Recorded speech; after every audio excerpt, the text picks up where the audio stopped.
राम राम हरे हरे। हरे कृष्णा। सभी माताओं को दंडवत प्रणाम। आज श्रीमद् भगवत गीता यथारूप हरे कृष्णा माता जी। अध्याय 2। सभी माता जी के स्वागत के लिए हरे कृष्णा महामंत्र बोलेंगे। हरे कृष्णा हरे कृष्णा कृष्णा कृष्णा हरे हरे हरे हरे राम राम हरे राम राम राम राम हरे हरे कृष्णा हरे। माता जी ने प्रणाम। हरे कृष्णा माता जी। तो आज हम करेंगे अध्याय 2 का। श्लोक संख्या है 42 और 43। तो मैं कोशिश करूंगी कि मैं इसे अच्छे से करा पाऊं, और कोई त्रुटि हो तो उसके लिए मैं माफी चाहूंगी पहले ही। यामी मां पुष्पितां वाचं प्रवदन्त्य विपश्चितः वेदवादर्ताः पार्थिनान् न दस्तीतवादिनः कामात्मानः स्वर्गपरा जन्म कर्म फल प्रदां क्रिया विशेष बहुलां भोगैश्वर गति प्रति याम इमाम।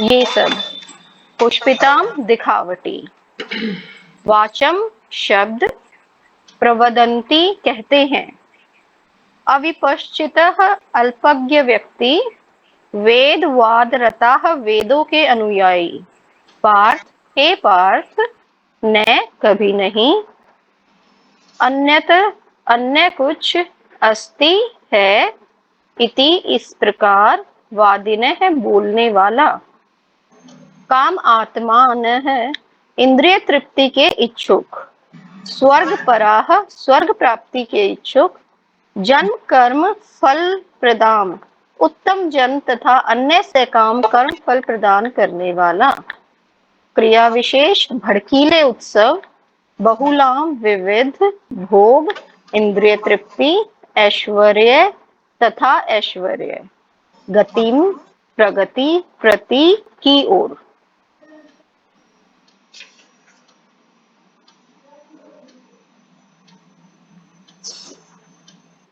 अर्थात अल्पज्ञानी मनुष्य वेदों के उन अलंकारिक शब्दों के प्रति अत्यधिक आसक्त रहते हैं जो स्वर्ग की प्राप्ति, अच्छे जन्म, शक्ति इत्यादि के लिए विविध सकाम कर्म करने की संस्तुति करते हैं। इंद्रिय तृप्ति अथवा ऐश्वर्य में जीवन की अभिलाषा के कारण वे कहते हैं कि इससे बढ़कर और कुछ नहीं है। तो जो अल्पज्ञानी मनुष्य होते हैं, तो एक्चुअली जो वेद है वो वेदों में बहुत सारी चीजें हैं, तो उनमें कुछ अलंकारिक शब्द भी हैं जो दिए गए हैं। तो उनके प्रति कुछ जो व्यक्ति होते हैं, आप अल्प बुद्धि के व्यक्ति भी बोल सकते हैं उन्हें, तो वो अत्यधिक आसक्त रहते हैं। अत्यधिक आसक्ति का कारण होता है कि वो अपनी इंद्रियों को तृप्त करना चाहते हैं, वो सुख भोगना चाहते हैं, वो स्वर्ग की प्राप्ति करना चाहते हैं। वो चाहते हैं अगला जब उन्हें जन्म मिले तो वो अच्छा जन्म मिले, उन्हें खूब शक्ति मिले इत्यादि के लिए विविध सहकाम करने की संस्तुति करते हैं। तो वो उन्हें ये लगता है कि वेदों में ये सारी चीजें लिखी गई हैं तो हम अच्छे कर्म करेंगे, परंतु उनका मोटिव जो होता है वो होता है कि स्वर्ग की प्राप्ति, अच्छा जन्म मिले उन्हें और शक्ति आदि को एकत्रित करना। उनका जो मोटिव है वो ये नहीं होता कि उन्हें प्रभु को खुश करना है या वो प्रभु धाम जाना चाहते हैं, बल्कि उनका उद्देश्य सिर्फ अपनी इंद्रियों की तृप्ति करना है। इंद्रिय तृप्ति तथा ऐश्वर्य में जीवन की अभिलाषा के कारण वे कहते हैं कि इससे बढ़कर और कुछ नहीं है। अब क्योंकि वो अपनी इंद्रिय तृप्ति करना चाहते हैं और वो बहुत ही खुशहाल ऐसा जीवन चाहते हैं जिसमें सारी सुख सुविधाएं मिले उन्हें, तो ऐश्वर्य में जीवन चाहिए उन्हें, और इसी अभिलाषा के कारण वे कहते हैं कि इससे बढ़कर और कुछ नहीं है। इसलिए वो जो भी अच्छे कार्य वो इसीलिए करते हैं ताकि उन्हें स्वर्ग में वो जा पाए। तात्पर्य श्री प्रभुपाद जी के द्वारा। श्री प्रभुपाद जी की जय। साधारणतः सब लोग अत्यंत बुद्धिमान नहीं होते। तो प्रभुपाद जी कहते हैं कि सभी जो व्यक्ति हैं सभी बुद्धिमान नहीं होते, या आप ये कह सकते हैं कि सभी में जो बुद्धि है वो बराबर नहीं दी गई, कुछ बुद्धिमान भी होते हैं, और सभी की अगर हम बात करें तो भी सभी में इतनी बुद्धि नहीं होती है कि वो हर चीज को समझ सके। तो हर एक जो व्यक्ति है वो अत्यंत बुद्धिमान नहीं होते हैं, और वे अज्ञान के कारण, तो अज्ञान क्यों है, क्योंकि वो सारी चीजों को खुद समझना चाहते हैं। तो वेदों के जो कर्म कांड भाग में बताए गए सकाम कर्मों के प्रति अत्यधिक आसक्त रहते हैं। तो प्रभुपाद जी ये कहते हैं कि अगर आपको वेद पढ़ने हैं या कुछ भी आपको जानना है, तो आप इतने बुद्धिमान नहीं है कि स्वयं आप उन चीजों को समझ पाए, तो उसके लिए आपको एक गुरु की आवश्यकता होगी, जो आपको ये बता सके कि जो वेद है उनमें भी कौन सी चीजें हैं जो कि अच्छी हैं। तो यहाँ पर जो भगवान कृष्ण है, कहीं ना कहीं वेदों पर भी कटाक्ष किया गया है उनके द्वारा, कि जो वेदों में भी बहुत सारी चीजें ऐसी बताई गई हैं जो कि आप ये कह सकते हैं कि सजावटी है। अलंकारिक जो शब्द यूज किया गया है, कि कुछ शब्द ऐसे यूज किए गए हैं वेदों के अंदर जो लोगों को अट्रैक्ट करते हैं अपनी तरफ, लेकिन वो किसी पॉजिटिव चीज के लिए नहीं करते हैं, वो अपनी इंद्रिय तृप्ति के लिए करते हैं। वे स्वर्ग में जीवन का आनंद उठाने के लिए इंद्रिय तृप्ति कराने वाले प्रस्तावों से अधिक और कुछ नहीं चाहते। तो ऐसे जो व्यक्ति होते हैं वो सिर्फ ये चाहते हैं कि उन्हें स्वर्ग मिल जाए, बस किसी भी तरीके से, क्योंकि उन्हें जो वेदों में वो जब ऐसी चीजें पढ़ते हैं कि आप ये कार्य करिए, ये कर्म कांड करिए, ये पूजा पाठ करिए, ये हवन करिए, ये यज्ञ करिए, इसके द्वारा आप तो स्वर्ग की प्राप्ति होगी, या आप अच्छे कार्य करिए, अच्छे कार्य सकाम कर्म जिसे हम कहते हैं, कि जैसे आपने सुना भी होगा कि जो लोग हैं वो भंडारे लगवा देते हैं या प्याऊ खुलवा देते हैं। तो इस तरीके के जब लोग कार्य करना शुरू कर देते हैं, तो वो जो कार्य वो कर रहे हैं वो अच्छे कार्य हैं। हम ये नहीं कहते कि वो कार्य बुरे हैं, लेकिन उससे जो वो प्राप्त करना चाहते हैं, उस वो अपनी इंद्रियों को तृप्त करने के लिए करना चाहते हैं। वो ये चाहते हैं कि उन्हें आगे चल के स्वर्ग मिले, क्योंकि स्वर्ग में उन्हें वो 10,000 वर्ष का जीवन बताया गया स्वर्ग का, तो यानी वो 10,000 वर्ष तक स्वर्ग में रहना चाहते हैं। वो सारे सुख सुविधाएं उठाना चाहते हैं जो उन्हें स्वर्ग में मिलेंगे। जैसे वहां पे सोम रस का पान कर पाएंगे, वो वहां पे सुंदर सुंदर नारियां मिलेंगी उन्हें, जो आपने बहुत सभी ने सुना ही होगा कि बहुत ही सुंदर सुंदर युवतियां होती हैं वहां पर, अप्सराएं होती हैं। तो वो उन चीजों का आनंद उठाने के लिए, अपनी इंद्रिय तृप्ति, अपनी इंद्रियों का भोग करने के लिए वो सारे कार्य करना चाहते हैं। तो ये सारी चीजें जो है वेदों में लिखी गई हैं कि अगर आप ये कोई कर्म कांड अगर आप अच्छे करते हो तो आप स्वर्ग में जा सकते हो। तो वो सारे व्यक्ति अच्छे कर्म कांड करते हैं ताकि वो स्वर्ग में जाएं और अपने इंद्रिय को तृप्त कर सके और वहां 10,000 वर्षों तक उन सारे सुखों का भोग कर सके। भौतिक ऐश्वर्य सर्वमान्य है। वेदों में स्वर्गलोक पहुंचने के लिए अनेक यज्ञों की संस्तुति है।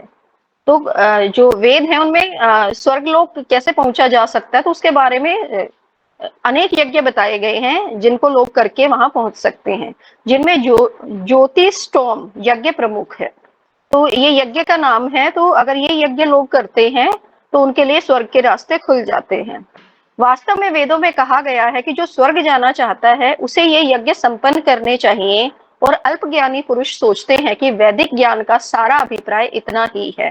तो जो वेद हैं बहुत ही वास्ट है, हमारे जो वेद हैं सिर्फ, लेकिन लोग सिर्फ इतनी ही बातें समझ पाते हैं कि ये कर्म कांड करो और स्वर्ग के रास्ते खुल जाएंगे, बस वेदों में यही सारी बातें बताई गई हैं।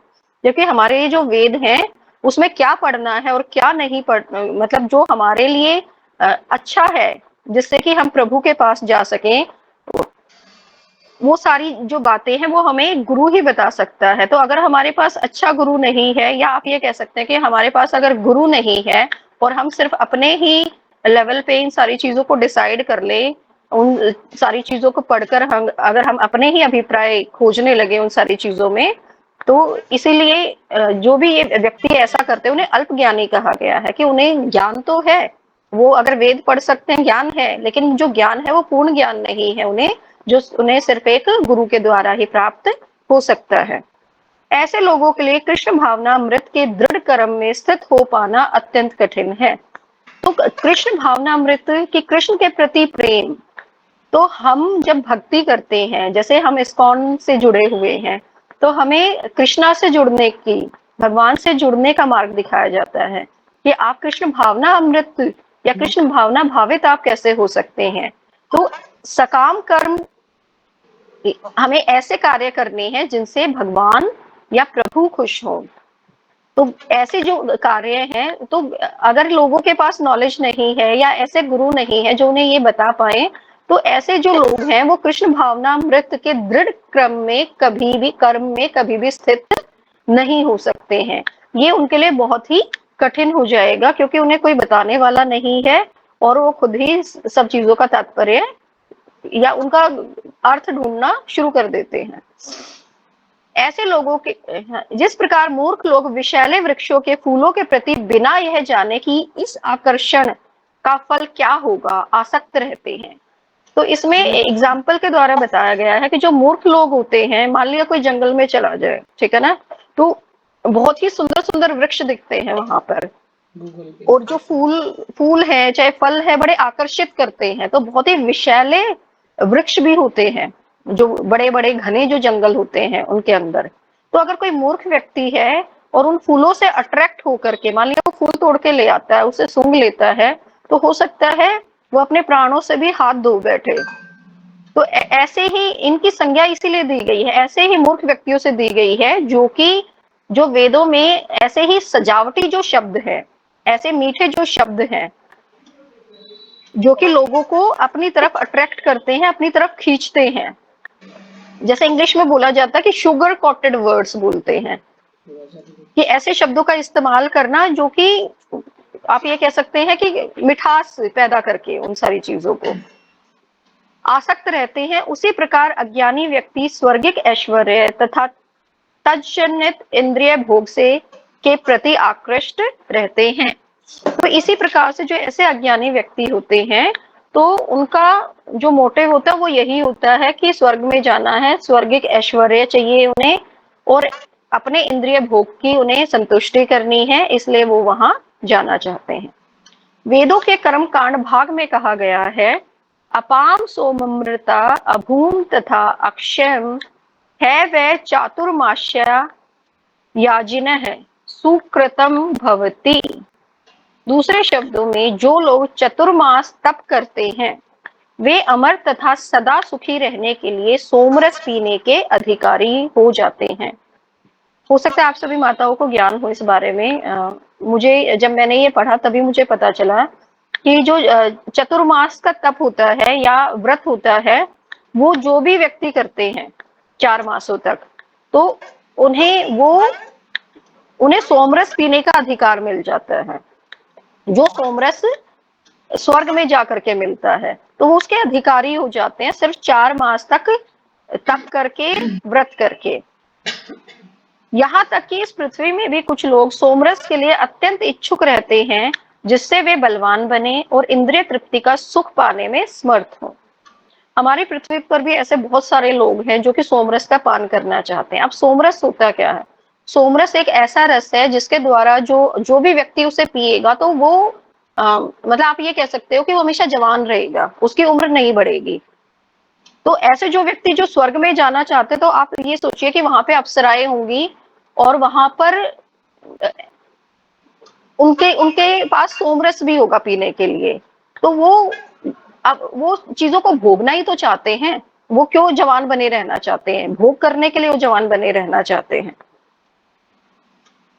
यहाँ तक कि इस पृथ्वी में भी कुछ लोग सोमरस के लिए अत्यंत इच्छुक रहते हैं। तो ऐसे ही व्यक्ति इच्छुक रहते हैं सोमरस के लिए जिससे वे बलवान बने। तो जो सोमरस है उससे एक तो वो जवान बने रह सकते हैं, और जो आपको पता ही है कि जो व्यक्ति जवान होता है उसमें बल अपने आप ही होता है। इंद्रिय तृप्ति का सुख पाने में वो समर्थ हो जाते हैं ऐसे लोग। ऐसे लोगों को भव बंधन से मुक्ति में कोई श्रद्धा नहीं होती।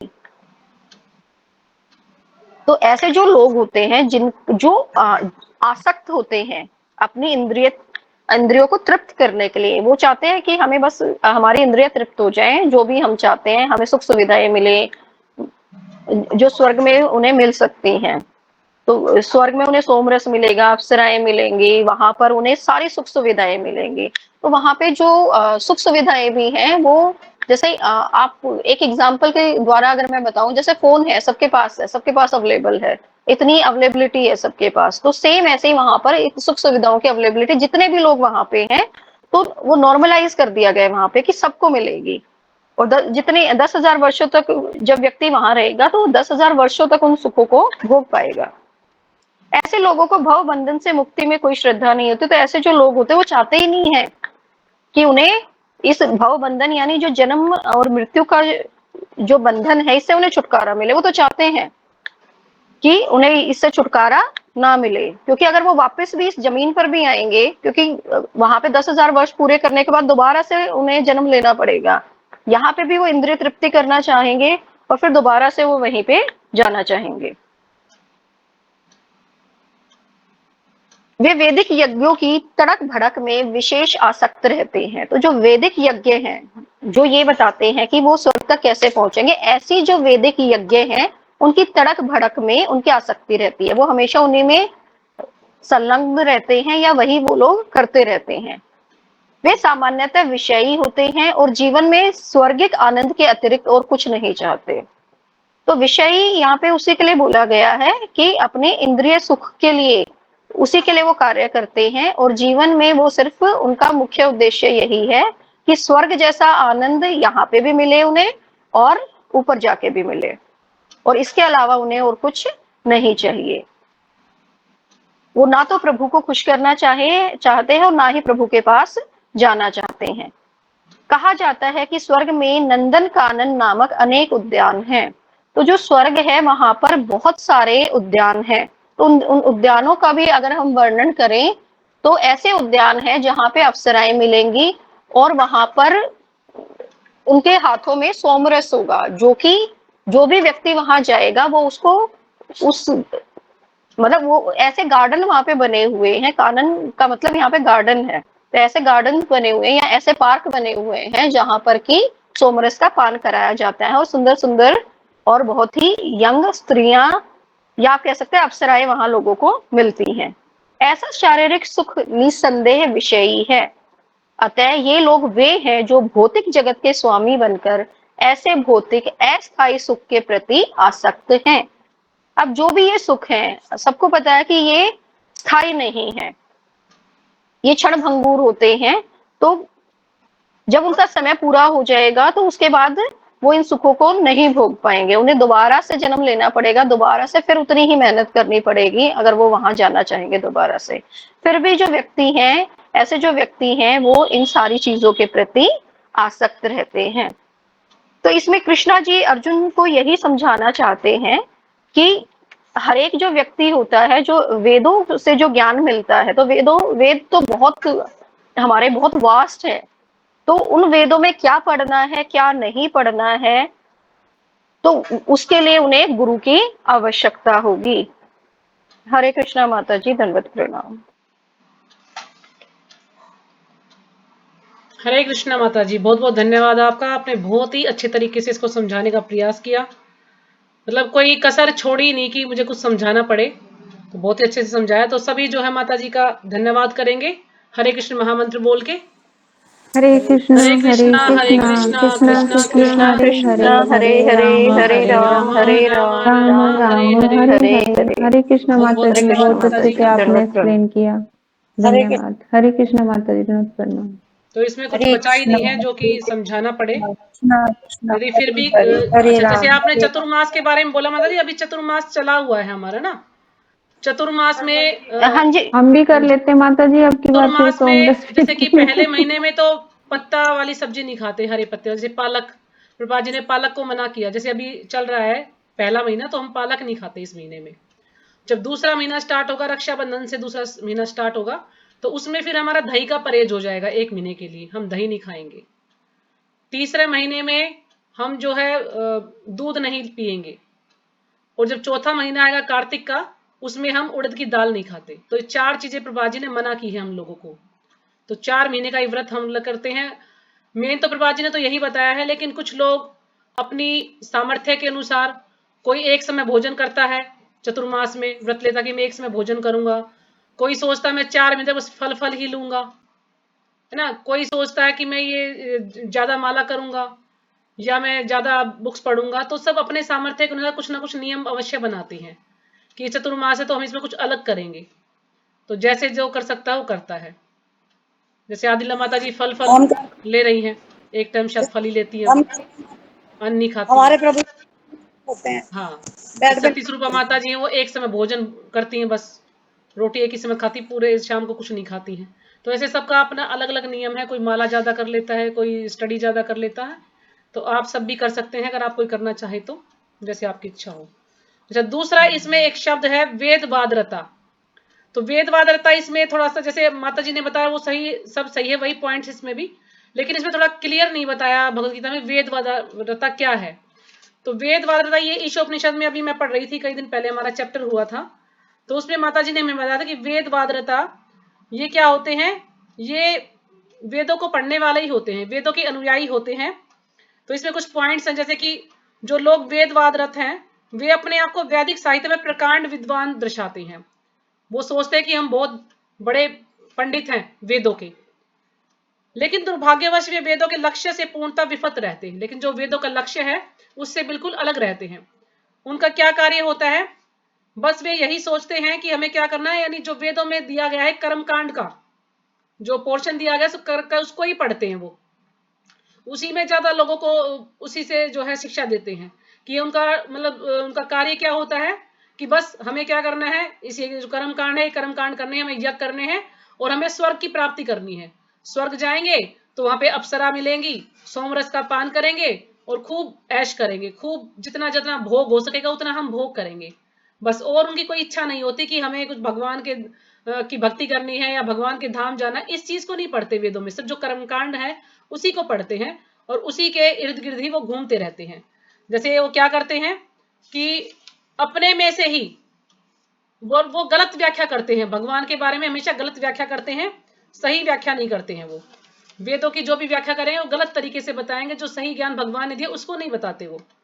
और वो अपने ही बीच में से किसी एक कपटी व्यक्ति को ऊपर उठाकर उसे वैदिक ज्ञान का अग्रणी बताकर प्रचार करने की प्रवृत्ति भी रखते हैं।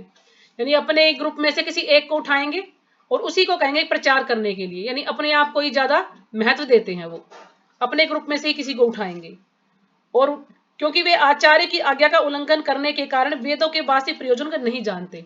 वे जो आचार्यों ने जो भी बताया है उसका वो उल्लंघन करते हैं, उस चीज को नहीं मानते, अपने हिसाब से वेदों की व्याख्या करते हैं, तो वो गलत व्याख्या करते हैं। तो उनका ये कार्य होता है।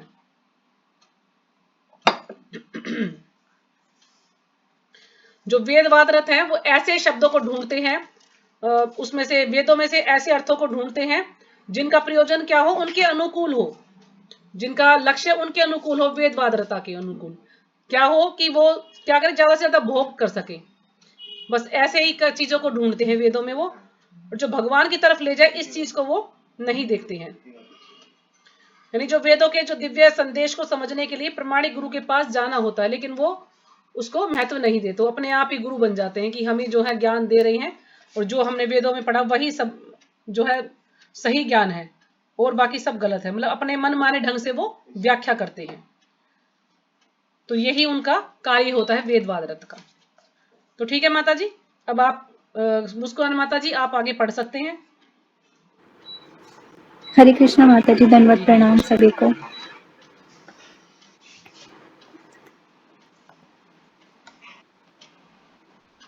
शुरू करूं माता जी? हाँ जी बिल्कुल शुरू कीजिए।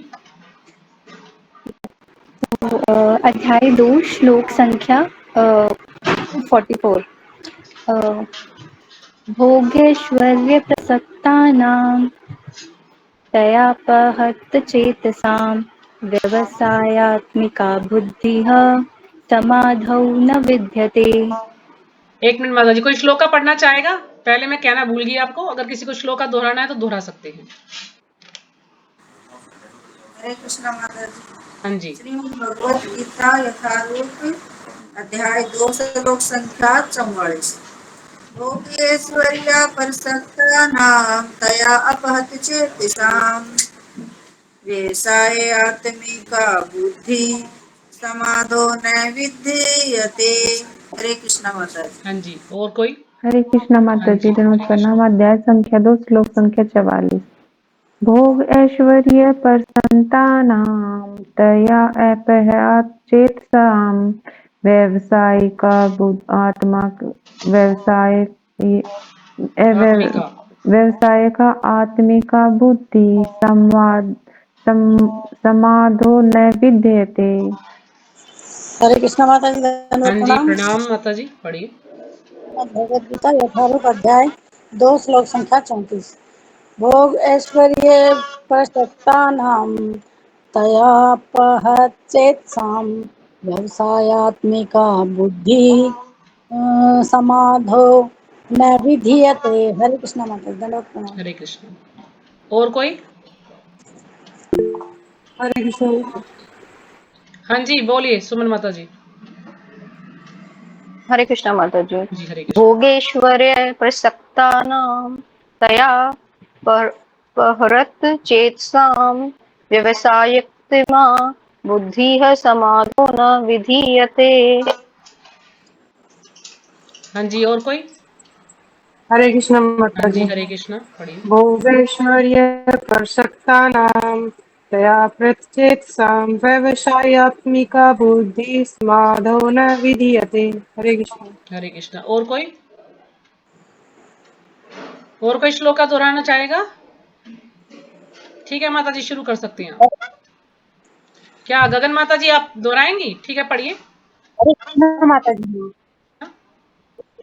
भोगेश्वर्ये प्रस्थान तया पहते तस्मास् वैश्यास्थिति बुद्धि समाधो न विधीयते। हरे कृष्णा माता। हरे कृष्ण। ठीक है माता जी, मुस्कान माता जी शुरू कीजिए। हरे कृष्ण माता जी। तो भोग, भौतिक भोग, ऐश्वर्य तथा ऐश्वर्य के प्रति, प्रसक्ता नाम आसक्तों के लिए, तया ऐसी वस्तुओं से, अपरहत चेतसा मोहग्रस्त चित्त वाले, व्यवसाय आत्मिका दृढ़ निश्चय वाली, बुद्धि भगवान की भक्ति, समाधो नियंत्रण मन में, न कभी नहीं, विधीयते घटित होती है। जो लोग इंद्रिय भोग तथा भौतिक ऐश्वर्य के प्रति अत्यधिक आसक्त होने से ऐसी वस्तुओं से मोहग्रस्त हो जाते हैं, उनके मन में भगवान के प्रति भक्ति का दृढ़ निश्चय नहीं होता। और तात्पर्य श्रील प्रभुपाद के द्वारा, श्रील प्रभुपाद जी की जय। समाधि का अर्थ है स्थिर मन। इसमें इस पूरे श्लोक में श्रील प्रभुपाद जी ने एक अभक्त और मतलब अभक्त की गुणों के बारे में बताया कि वो जो है वो अपनी अत्यधिक वो अपने भौतिक तुष्टियों को पूरा करने में आसक्त लगा रहता है। वो उसमें उनकी वस्तुओं में मोहग्रस्त हो जाता है, उसमें मोहग्रस्त मतलब आकर्षित हो जाता है, और उनके मनों में भगवान के प्रति भक्ति का दृढ़ निश्चय नहीं होता। वैदिक शब्दकोश निरुक्ति के अनुसार सम्यक अधीयते स्मिन्नात् स्मिन्नात्म तत्वयात्वयम्। जब मन आत्मा को समझने में स्थिर रहता है तो समाधि कहते हैं। तो यहाँ पर समाधो का अर्थ बताया गया है, जो कि समाधि में जब चला जाता है इंसान, जिस टाइम पे जो मन जो है वो एक ही जगह रहता है, एक ही जगह नियंत्रित मन रहता है, और वो किसी भी भौतिक चीज से या फिर किसी भी चीज से आकर्षित नहीं होता। वो कभी भी जो सॉरी माता जी,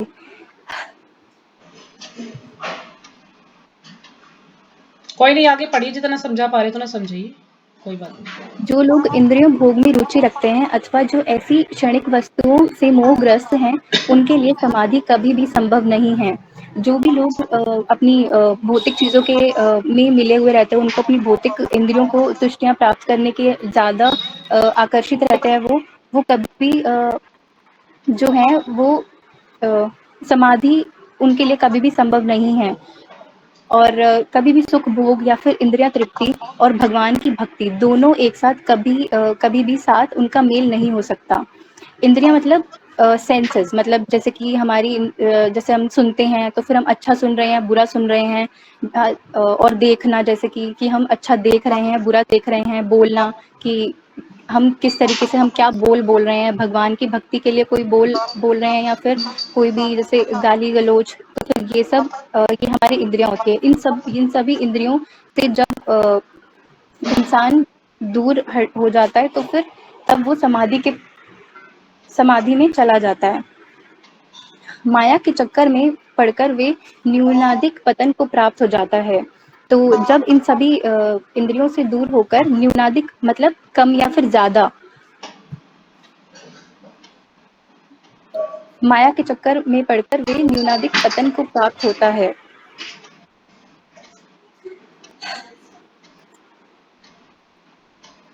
अगला श्लोक श्लोक संख्या 45। त्रैगुण्य विश्या वेदा तिस्त्रैगुण्यो भवार्जुना निर्द्वैद्वो नित्यासत्वस्थो निर्योग्यतिम आत्मवान।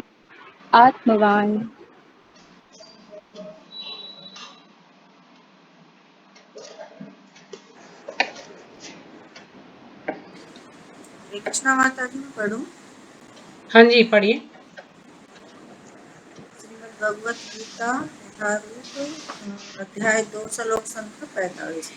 त्रिगुणिया विषया वेदा निस्त्रगुणियो भवार्जुना निर्दिवेन्दो नित्यस्थवस्थो निर्योग सेम आत्मवान। हरे कृष्णा माता। हरे कृष्ण। हरे हरे कृष्णा माता जी, दंडवत हाँ जी, प्रणाम। हरे कृष्ण, पढ़िए। श्रीमद् भगवद गीता श्लोक संख्या अध्याय 2 श्लोक संख्या 45। त्रैगुणीय विषया वेदा निस्त्रगुणियो भावार्जना निर्धन्दो नित्यवस्थो निर्योगक्षेम आत्मवान। हरे कृष्ण माता। हरे कृष्णा माता जी, हरे दंडवत कृष्ण। प्रणाम। अध्याय संख्या 2 श्लोक संख्या 45। तिर्गुणमिषा वेदो निशस्त्रगुणयो अभव अर्जुना निद्वन्द्वो नित्यसत्त्वस्थो निर्योगं क्षेम आत्मवान। हरे कृष्णा माता जी। हरे कृष्ण। हरे कृष्णा माता जी, दंडवत जी, हाँ प्रणाम। जी, प्रणाम माता जी, पढ़िए। त्रैगुणे विषया वेदा निसत्रे गुणयो भवार्जुन निर्द्वंदो नित्य सत्वस्थो निर्योग क्षेम आत्मवान। हरे कृष्णा माता जी। हरे कृष्ण। हाँ जी, कविता माता जी, आप पढ़ेंगी? हाँ जी हाँ माता जी, जी, हरे पढ़िए। कृष्ण माता जी। त्रैगुण्य विषया वेदा निस्त्रैगुण्यो भवार्जुन निर्द्वन्द्वो नित्यसत्त्वस्थो निर्योग क्षेम आत्मवान। हरे कृष्ण माता। हाँ जी, हरे कृष्ण, पढ़िए।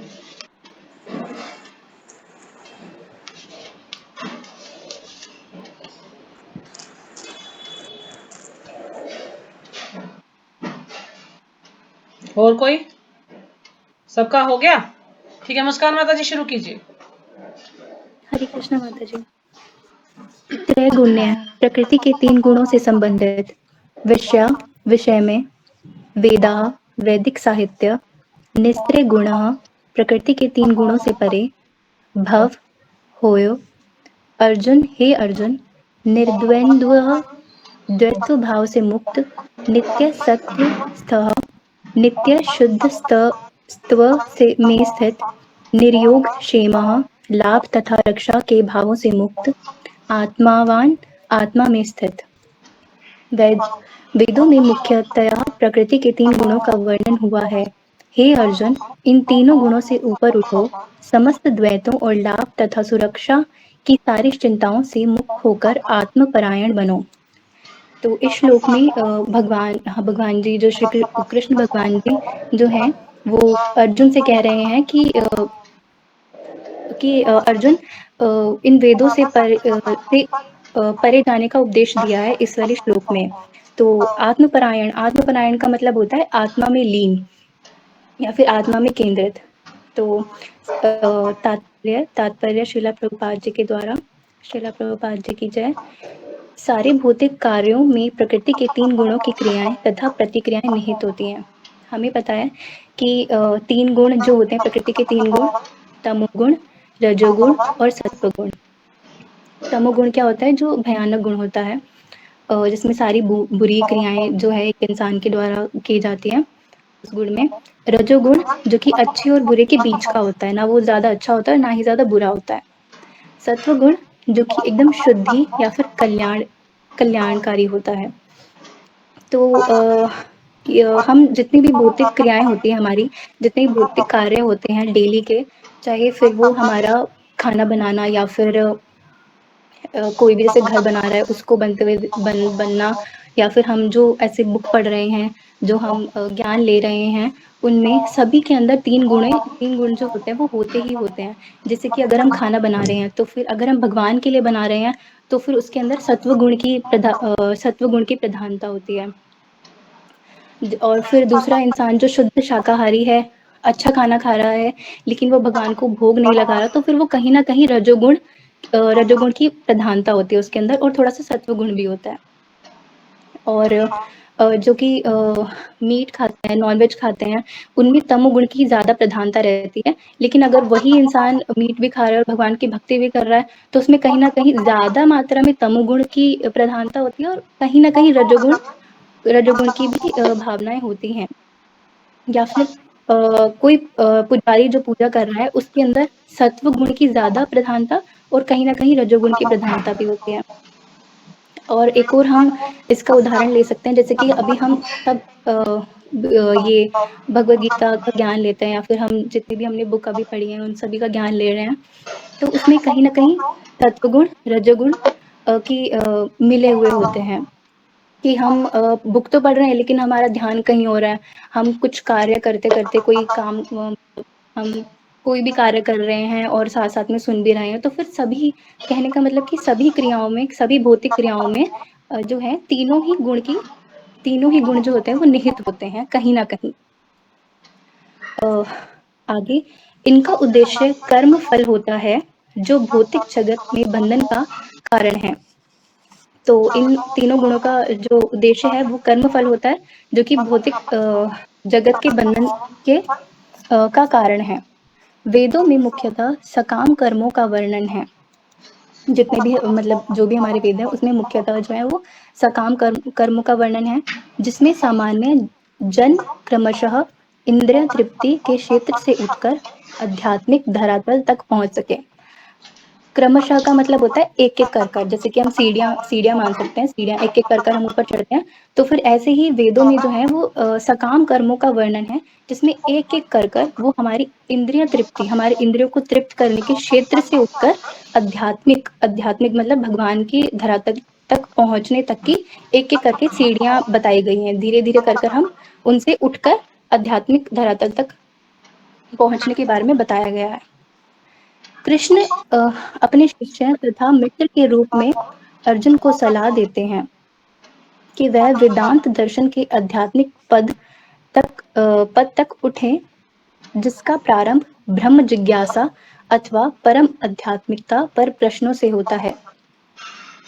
कृष्ण यहाँ पर अपने एक तरह से शिष्य हैं, मतलब गुरु और शिष्य के बीच की यहाँ पर गुरु जो है हमारे कृष्ण भगवान जी, और शिष्य हमारे अर्जुन को सलाह देते हैं कि वेदांत दर्शन का मतलब होता है वेदों का सार, वेदों का जो अंतिम ज्ञान होता है, कि आध्यात्मिक पद, कि अब तुम इन सभी पदों से मतलब इन तीनों गुणों से उठकर तुमने तीनों गुण का पूरा ज्ञान ले लिया, अब इन तीनों गुणों से ऊपर उठो, जिसका प्रारंभ ब्रह्म जिज्ञासा अथवा परम आध्यात्मिकता पर प्रश्न से होता है कि क्या तेरा क्या मेरा, और कि हम ये शरीर है या फिर आत्मा है, इन सभी से उठकर इन सभी चीजों से ऊपर उठो। इस भौतिक जगत के सारे प्राणी अपने अस्तित्व के लिए कठिन संघर्ष करते हैं। हम जो भौतिक जगत के जितने भी प्राणी हैं, वो अपने अस्तित्व के लिए कठिन संघर्ष करते हैं कि हम अच्छा पहने, हम अच्छा खाएं, तो फिर हम अपने अस्तित्व के लिए कितना संघर्ष करते हैं, पूरे दिन रात कार्य करते हैं। उनके लिए भगवान ने इस भौतिक जगत की सृष्टि करने के पश्चात वैदिक ज्ञान प्रदान किया। तो भगवान ने इस भौतिक जगत की सृष्टि की और उसके पश्चात वैदिक ज्ञान जितने वेदों का ज्ञान है उन सबको प्रदान किया, जो जीवन यापन तथा भव बंधन से छूटने का उपदेश देता है। और यही सब ज्ञान जो है भगवान जी ने भौतिक जगत में दिए, ताकि इंसान जो है अपने इन वेदों के ज्ञान को प्राप्त करे और इस जीवन यापन और इस बंधन से मुक्त होकर आध्यात्मिक लोक की तरफ बढ़े। जब इंद्रिय तृप्ति के कार्य तथा कर्म कांड समाप्त हो जाते हैं, तो उपनिषदों के रूप में भगवान साक्षात्कार का अवसर प्रदान किया जाता है। उपनिषद हमारे 108 उपनिषद होते हैं, जिनको हम वेदांत भी कहते हैं, मतलब वेदों का जो अंतिम ज्ञान होता है, तो उनका अवसर प्रदान किया जाता है। ये उपनिषद विभिन्न वेदों के अंश हैं। ये जो उपनिषद है ये वेदों के ही अंश हैं। वेदों में साकाम जीवन का वर्णन होता है और यही जो कि आध्यात्मिक जीवन का पूरा वर्णन करते हैं, और उन्हीं में ही उपनिषद होते हैं 108। उसी प्रकार जैसे भगवत गीता पंचम वेद महाभारत का एक अंग है, जैसे कि ये जो हम भगवत गीता पढ़ रहे हैं महाभारत का ही एक अंग है। उपनिषदों से आध्यात्मिक जीवन का शुभारंभ होता है। इन्हीं उपनिषदों के ज्ञान से ही, जैसे कि मैंने बताया कि क्रमशः मतलब एक एक कर इंद्रिय तृप्ति से मुक्त होकर इन उपनिषदों के ज्ञान से ही हम आध्यात्मिक जीवन का शुभारंभ होता है। जब तक भौतिक शरीर का अस्तित्व है, तब तक भौतिक गुणों की क्रियाएं प्रकृतियां होती रहती हैं। जब तक हमारा जो भौतिक शरीर है उसको हम ये मानते हैं कि हाँ हम ये शरीर हैं, जबकि जब हम उस वाली स्टेज पे मतलब उस जगह पर पहुंच जाते हैं जब हमें पता चलता है कि ये हम शरीर नहीं, हम आत्मा है, तो तब हम आध्यात्मिक जगत की तरफ अपना एक जो है स्टेप बढ़ाते हैं। तो भौतिक शरीर की भौतिक गुणों की क्रियाएं प्राकृतिक होती रहती है। मनुष्य को चाहिए कि सुख दुख या शीत ग्रीष्म जैसी द्वैताओं को सहन करना सीखें। मनुष्य को क्या चाहिए कि सर्द गर्म सहन कर ले, और फिर उसके बाद और हानि तथा लाभ की मैं तो बस अपना मेरा खाना वाना हो जाए और गर्म सर्दी हम सहन कर लें, और एक टाइम पे आए कि हमें इस प्रकार हानि तथा लाभ की चिंता से हम मुक्त हो जाएं किसी भी तरीके से।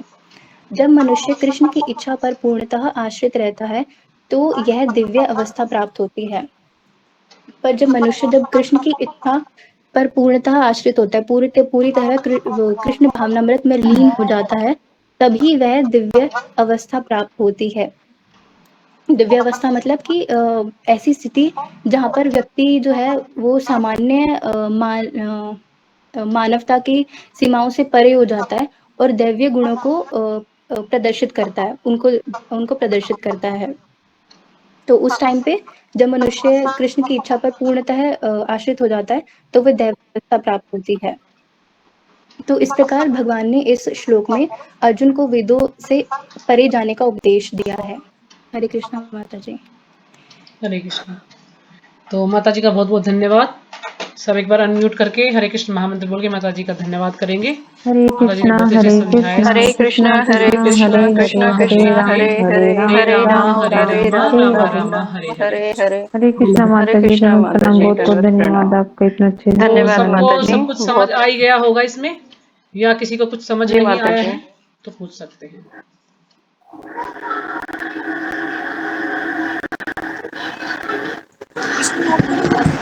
तो इसमें यही बताया है जो ये 44वां श्लोक है कि जो लोग इंद्रिय भोग तथा भौतिक ऐश्वर्य के प्रति अत्यधिक आसक्त रहते हैं, बहुत ज्यादा मोहग्रस्त रहते हैं। कुछ लोग तो इंद्रिय भोग में लगे रहते हैं, लेकिन कुछ लोग बहुत ही ज्यादा लगे रहते हैं, बस उसी से मोहित रहते हैं।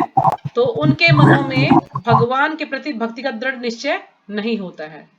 तो भगवान यही समझा रहे हैं अर्जुन को कि ऐसे लोगों के मनों में कभी भी भक्ति का दृढ़ निश्चय नहीं होता है, जो कि बहुत ही ज्यादा आसक्त है, अत्यधिक आसक्त रहते हैं इन चीजों से। तो जैसे 10वां जो श्लोक है 10.10, तो उसमें यही बता रहे हैं कि तेषां सततयुक्तानां भजतां प्रीतिपूर्वकं ददामि बुद्धि योगम तम येन मां उपयान्ति ते। ये जो बुद्धि योग बताया गया है, इसमें बुद्धि योग जो है भक्ति योग ही है। है ना। तो बुद्धि योग क्या है, भक्ति योगी है। राजबाला माता जी म्यूट कर लो अपना।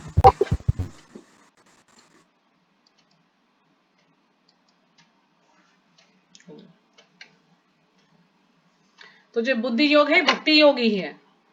तो प्रभुपाद जी है कि हमें भगवान की भक्ति करनी है, हम भगवान से जुड़ना है, तो जितने भी ये इंद्रिय भोग है इन पर हमें इनको कम करना होगा, दृढ़ निश्चय करना होगा, ताकि हमारी जो इंद्रियां हैं वो हमारे वश में रहे और हम भक्ति कर पाए।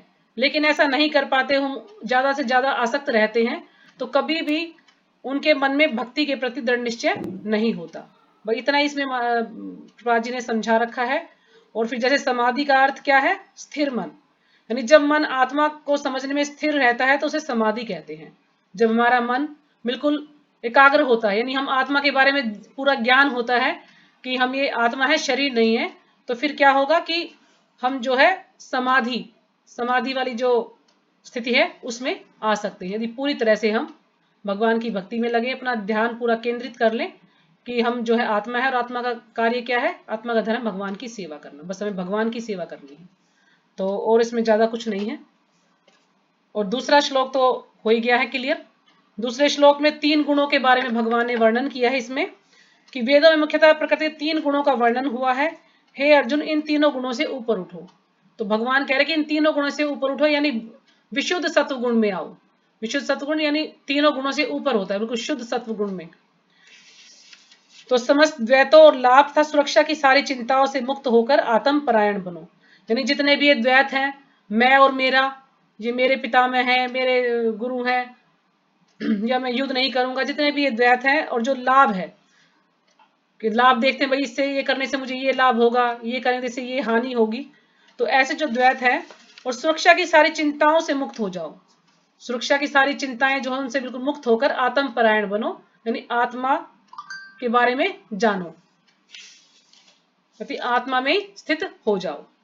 तो यही अर्जुन को समझा रहे हैं। तो 3 गुण जैसे माता जी ने बताए हैं, तो 3 गुणों के बारे में आप सबको पता ही है, अगर पहले भी मैंने 3 गुणों के बारे में आपको बताया था कि जो सत्व गुण में है उसको ज्ञान होता है कि उसको कैसे रहना है, वो ना अपने स्थिति को सही कर लेता है, सुख से रहता है, भगवान के बारे में भी जानता है, सात्विक भोजन करता है ना, उसको ज्ञान होता है, तो वो अपनी स्थिति को सुधार लेता है।